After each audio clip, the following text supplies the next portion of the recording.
জয় গুরু। পরম প্রেমময় শ্রী ঠাকুরের শ্রীচরণে আমার শত কোটি কোটি প্রণাম। ঠাকুর পরিবারের শ্রীচরণে আমার শত কোটি কোটি প্রণাম। সকল ইষ্টপ্রাণ দাতা ও ভক্তিমতী মায়েদের আমার আনন্দিত জয় গুরু। আজ এই পবিত্র শ্রাবণ মাসের ২৭তম দিনে বড় মার একটি দিব্য ঘটনা আমি বলছি। শ্রী শ্রী বড়মার দয়ায় এক নিঃসন্তান দম্পতি সন্তান সুখ পেয়েছিলেন। এক নিঃসন্তান দম্পতি ছিলেন। তাদের জীবনে সন্তান না থাকায় তারা বড় কষ্টে থাকতেন।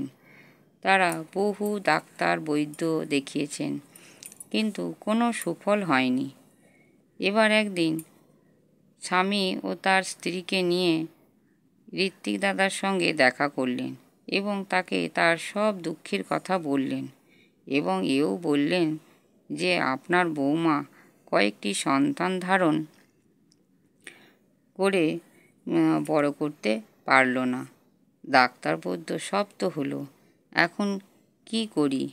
তখন উত্তরে ঋত্বিক দাদা বললেন, ডাক্তার বৈদ্য অনেক দেখিয়েছেন ঠিকই, কিন্তু আমাদের শেষ ডাক্তার শ্রী শ্রী ঠাকুর। চলুন তো সস্ত্রীক সবাই পূজায় গিয়ে তাকে সব কথা বলি। এবার তিনজনের সুযোগ মতো দয়াল ঠাকুরের চরণে সব কথা অকপটে বললেন। ঠাকুর একটু হেসে বললেন, এর জন্য আমার কাছে আসলি কেন? তোর বড়মার কাছে যা। ওরা তখন ঠাকুরকে প্রণাম করে শ্রী শ্রী বড়মার কাছে সব কথা বললেন। শ্রী শ্রী বড়মার মুখে সেই মধুমাখা হাসি। বললেন, এখন থেকে পুরো 1 বছর সংযম হয়ে কাটাবে। পরের বছরে সন্তান আসবে।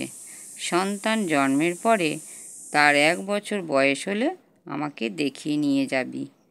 অবাক করা অমুকখানি ছক করুণাময়ী মা এঁকে দিলেন দম্পতির ভাগ্যলিপিতে এবং যথাসময়ে তাদের সন্তানও হয়।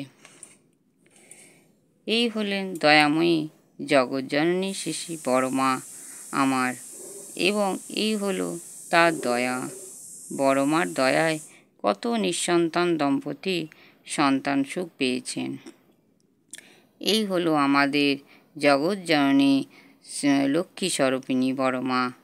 ভিডিওটি ভালো লাগলে একটি সাবস্ক্রাইব করে লাইক, কমেন্ট ও শেয়ার করে আমাকে পরের ভিডিওটি করতে উৎসাহিত করবেন। আর যারা যারা এই চ্যানেলটি সাবস্ক্রাইব করেছেন তাদেরকে অসংখ্য ধন্যবাদ। কিছু ভুল ত্রুটি হলে ক্ষমা করবেন।